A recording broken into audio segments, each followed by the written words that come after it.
Assalamualaikum warahmatullahi wabarakatuh. Nama saya Cica Marliana Pratama. Di sini saya akan menjelaskan faktor-faktor dan prinsip-prinsip yang mempengaruhi desain pengembangan kurikulum.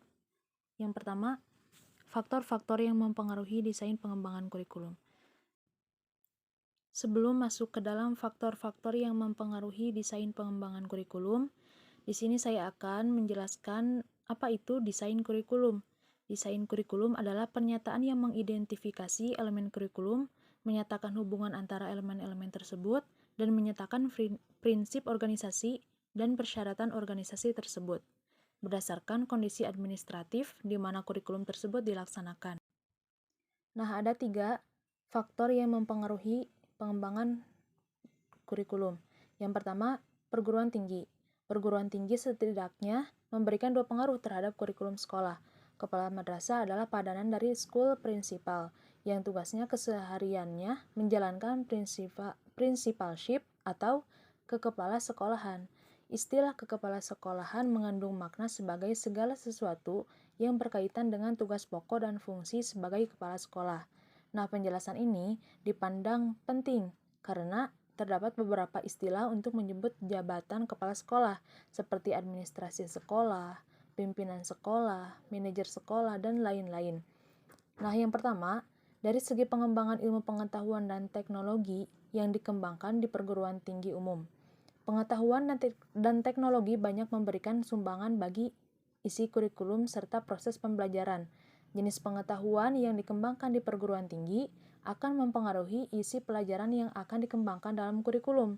Perkembangan teknologi, selain menjadi isi kurikulum, juga mendukung pengembangan alat bantu dan media pendidikan. Yang kedua, dari segi pengembangan ilmu pendidikan dan keguruan serta penyiapan guru-guru lembaga pendidikan tenaga kependidikan. Kurikulum lembaga pendidikan tenaga kependidikan juga mempengaruhi pengembangan kurikulum, terutama melalui penguasaan ilmu dan kemampuan keguruan dari guru-guru yang dihasilkannya. Penguasaan keilmuan, baik ilmu pendidikan maupun ilmu bidang studi, serta kemampuan mengajar dari guru-guru akan sangat mempengaruhi pengembangan dan implementasi kurikulum di sekolah. Yang kedua yaitu masyarakat. Sekolah merupakan bagian dari masyarakat, yang diantaranya bertugas mempersiapkan anak didik untuk dapat hidup secara bermartabat di masyarakat. Sebagai bagian dan agen masyarakat, sekolah sangat dipengaruhi oleh lingkungan masyarakat, di mana di tempat sekolah tersebut berada. Isi kurikulum hendaknya mencerminkan kondisi masyarakat penggunanya, serta upaya memenuhi kebutuhan dan tuntutan mereka. Nah, masyarakat yang ada di sekitar sekolah mungkin merupakan masyarakat yang homogen atau heterogen. Sekolah berkewajiban menyerap dan melayani aspirasi-aspirasi yang ada di masyarakat. Yang ketiga yaitu sistem nilai.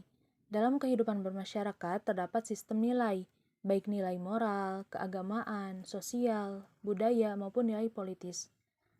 Sekolah sebagai lembaga masyarakat juga bertanggung jawab dalam pemeliharaan dan pewarisan nilai-nilai positif yang tumbuh di masyarakat. Pembinaan kinerja dalam hal ini adalah adanya komunikasi kinerja yang berlangsung terus-menerus, di mana kepala madrasah atau kepala sekolah dan seluruh komponennya bekerja sama untuk berbagi informasi mengenai kemajuan kerja, kendala, dan permasalahan potensial. Nah, kemungkinan solusi bagi permasalahan tersebut, lalu bagaimana pimpinan dapat membantu bawahannya. Sistem nilai yang akan dipelihara dan diteruskan harus terintegrasikan dalam kurikulum. Persoalannya bagi pengembang kurikulum ialah nilai yang ada di masyarakat itu tidak hanya satu. Masyarakat umumnya heterogen, terdiri dari berbagai kelompok etnis, kelompok vokasional, kelompok intelek, kelompok sosial, dan kelompok spiritual keagamaan, yang masing-masing kelompok itu memiliki nilai khas dan tidak sama. Dalam masyarakat juga terdapat aspek-aspek sosial, ekonomi, politik, fisik, estetika, etika, religius, dan sebagainya. Yang kedua ada prinsip-prinsip desain pengembangan kurikulum. Nah, secara gramatikal, prinsip berarti asas, dasar, keyakinan, dan pendirian. Dari pengertian ini tersirat makna bahwa prinsip itu menunjukkan pada hal yang sangat penting, mendasar, harus diperhatikan, dan memiliki sifat mengatur dan mengarahkan, serta sesuatu yang biasanya selalu ada atau terjadi pada situasi kondisi yang serupa.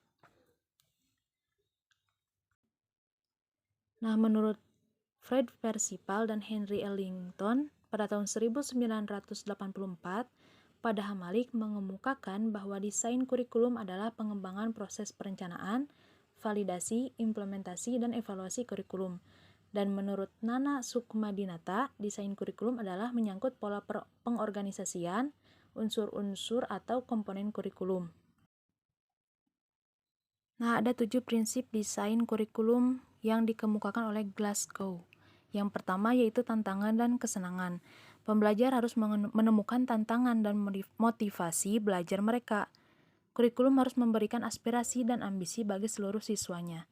Pada semua tingkat, pembelajar dengan kemampuan dan bakat yang dimilikinya harus mengalami tantangan dengan tingkat yang tepat, sehingga memungkinkan mereka untuk mengasah potensi mereka. Dan juga sebagai pembelajar harus aktif dalam pembelajaran dan mempunyai kesempatan dengan rentang bobot yang sesuai dan luas jangkauannya. Kurikulum harus diorganisir sehingga pembelajar dapat belajar dan berkembang melalui variasi konteks, baik di kelas maupun di aspek lain dalam kehidupan.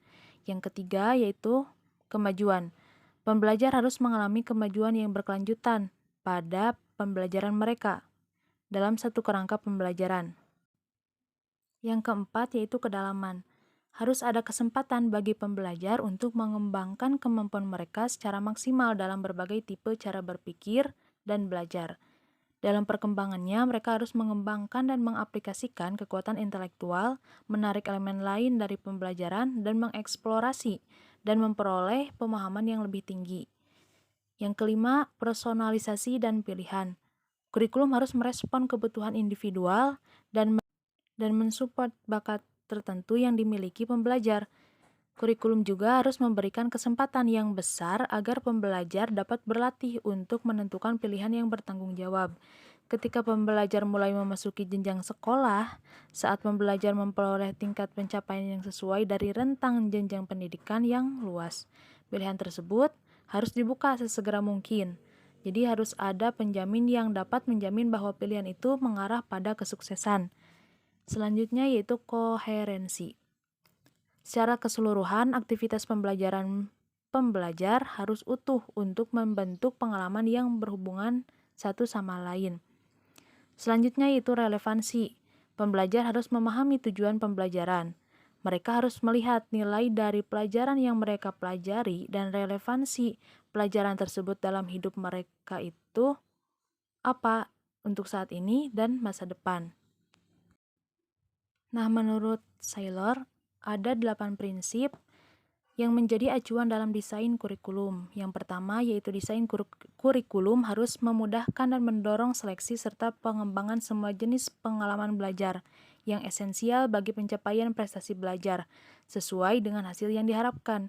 Yang kedua, desain itu memuat berbagai pengalaman belajar yang bermakna dalam rangka merealisasikan tujuan-tujuan pendidikan, khususnya bagi kelompok siswa yang belajar dengan bimbingan guru. Yang ketiga, desain harus memungkinkan guru untuk menyesuaikan pengalaman dengan kebutuhan, kapasitas, dan tingkat kematangan siswa.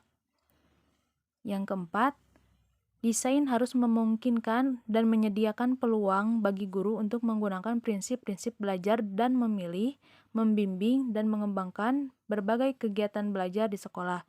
Yang kelima, desain harus mendorong guru untuk mempertimbangkan berbagai pengalaman belajar anak yang diperoleh di luar sekolah dan mengaitkannya dengan kegiatan belajar di sekolah. Yang keenam, desain harus menyediakan pengalaman belajar yang berkesinambungan agar kegiatan belajar siswa berkembang sejalan dengan pengalaman terdahulu dan terus berlanjut pada pengalaman berikutnya. Yang ketujuh, kurikulum harus didesain agar dapat membantu siswa mengembangkan watak, kepribadian, pengalaman, dan nilai-nilai demokrasi yang menjiwai kultur. Yang kedelapan, desain kurikulum harus bersifat realistis, layak, dan dapat diterima. Nah, untuk kesimpulannya, bahwa esensi dari pengembangan kurikulum adalah proses identifikasi, analisis, sintesis, evaluasi, pengambilan keputusan, dan kreasi elemen-elemen kurikulum.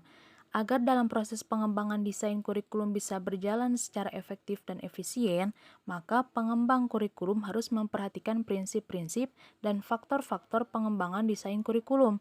Dengan merujuk pada prinsip-prinsip dan faktor-faktor pengembangan desain kurikulum, maka produk dari aktivitas pengembangan desain kurikulum itu diharapkan sesuai dengan harapan masyarakat dan dinamika perkembangan zaman.